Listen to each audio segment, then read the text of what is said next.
नमस्कार, मैं हूं सच्चिदानंद वशिष्ठ।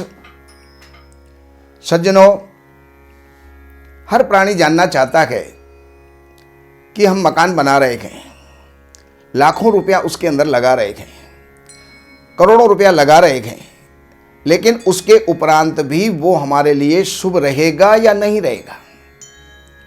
उसमें कई कारण बन जाते हैं। हमने प्रॉपर वास्तु का समावेश उसके अंदर किया, सारी जानकारियां ली कि दरवाज़ा कहाँ हो, रसोई कहाँ हो और बेडरूम कहाँ हो, मंदिर कहाँ हो, सीढ़ियाँ कहाँ हो। ये सारी बातों की जानकारी लेने के बाद, प्रॉपर उसका नक्शा बनाने के बाद हमने बना भी लिया, लेकिन बनाने में सबसे महत्वपूर्ण बात होती है उसकी नींव, शिलान्यास। वो कब किया गया?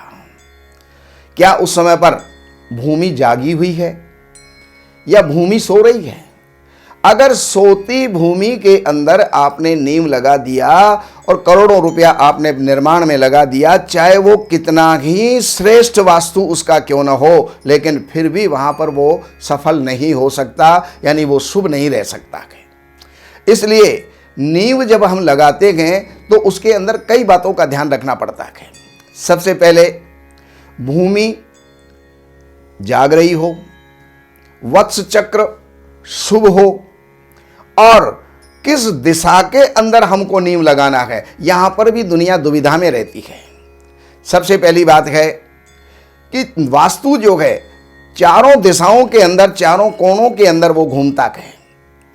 8 दिशा होती है, 4 दिशा है, 4 विदिशा है।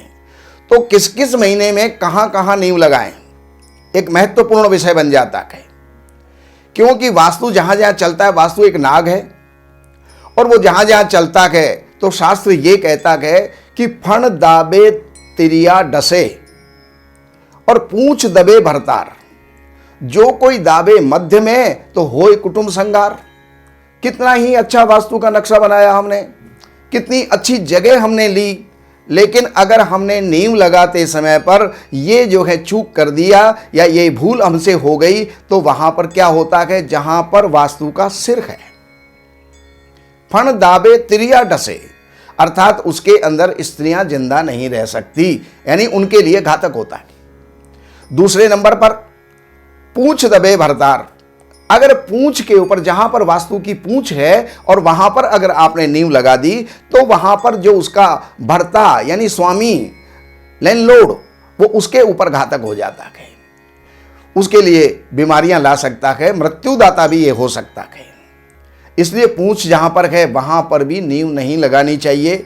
और जो कोई दाबे मध्य में, अगर मध्य यानी उसकी पीठ के अंदर अगर हमने नींव लगा दी तो होय कुटुंब संहार, तो वहां पर पूरे कुटुंब के लिए घातक हो जाता है, पूरे कुटुंब के लिए विनाशकारी हो जाता है। इसलिए नींव लगाते समय बहुत सावधानियों की आवश्यकता है।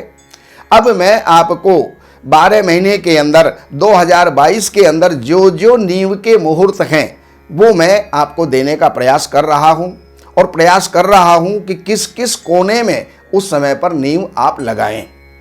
जनवरी के महीने के अंदर केवल एक ही मुहूर्त है और वो है 29 जनवरी का। वहां पर आप जो नींव लगाएंगे वो ईशान कोण के अंदर लगाएंगे। ईशान कोण जो है वो कौन सा होता है, उसको नॉर्थ ईस्ट भी कहा जाता है, और जहां पूर्व और उत्तर का कोना जहां पर मिलता है उसको ईशान कोण कहा जाता है। वो सबसे शुभ है और जनवरी के महीने के अंदर वहां पर मुहूर्त लगेगा। फरवरी के महीने के अंदर 4 मुहूर्त हैं, 7 फरवरी, 10 फरवरी, 11 और 14 फरवरी। ये 4 मुहूर्त हैं और इन 4 मुहूर्तों के अंदर भी आप जो नींव लगाएंगे, शिलान्यास करेंगे, वो जो है वो भी ईशान में ही होगी। ईशान अर्थात नॉर्थ ईस्ट। नॉर्थ ईस्ट मतलब उत्तर पूर्व का कोना। अब हम चलते हैं आगे मुहूर्तों के लिए। मार्च के अंदर मुहूर्त नहीं है, क्योंकि उस समय पर होलाष्टक लग गए और मलमास होता है, मीन की संक्रांति होती है, तो वहां पर भी, और गुरु अस्त है, इस कारण से वहां पर मुहूर्त नहीं बन पा रहे। तो वहां अब मुहूर्त कब होंगे? अब अप्रैल के अंदर मुहूर्त चले जाते हैं और अप्रैल के अंदर जो मुहूर्त है वो केवल एक मुहूर्त है, 16 अप्रैल उसको आप जो है नींव लगा सकते हैं, लेकिन वो नींव अब लगेगी वायव्य कोण के अंदर।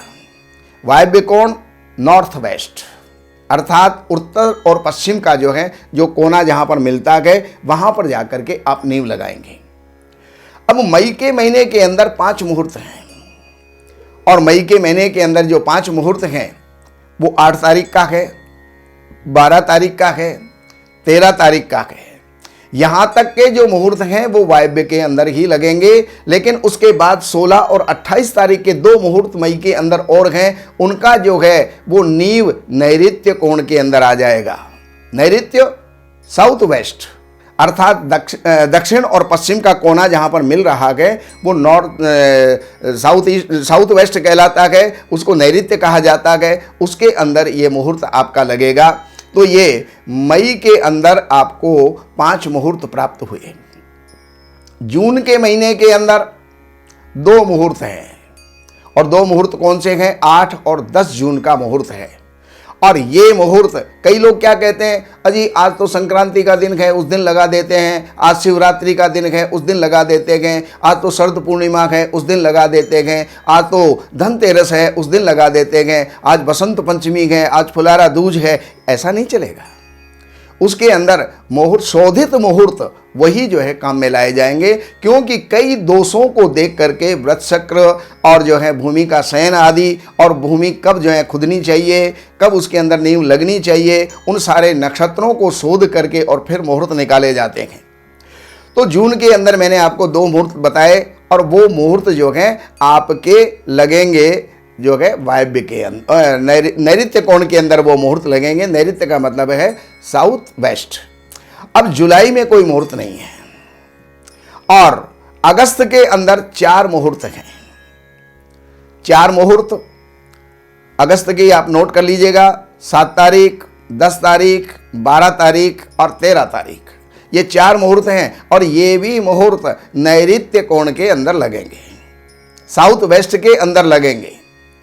सितंबर के महीने के अंदर जो मुहूर्त हैं 2 मुहूर्त हैं, 7 और 10 तारीख का। ये सितंबर के महीने के अंदर मुहूर्त हैं, और इसका जो नींव लगेगी यानी इसका शिलान्यास होगा वो अग्नि कोण में होगा, साउथ ईस्ट, यानी जहां पर दक्षिण और पूर्व जहां मिलता है वो कोना उस समय पर नींव लगेगी। अक्टूबर के महीने के अंदर कोई मुहूर्त नहीं है, और नवंबर के अंदर केवल 1 मुहूर्त मिलेगा 30 नवंबर का, और उसकी नींव ईशान कोण के अंदर लगेगी।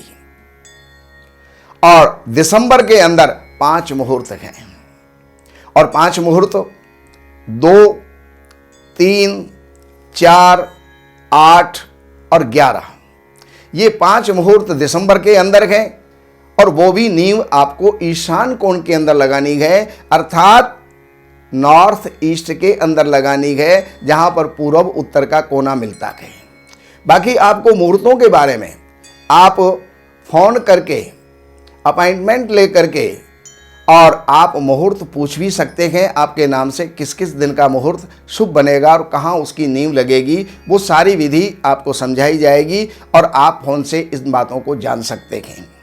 बस ये है कि कार्यालय का थोड़ा बहुत शुल्क होता है, वो आपको सेवा करनी पड़ेगी।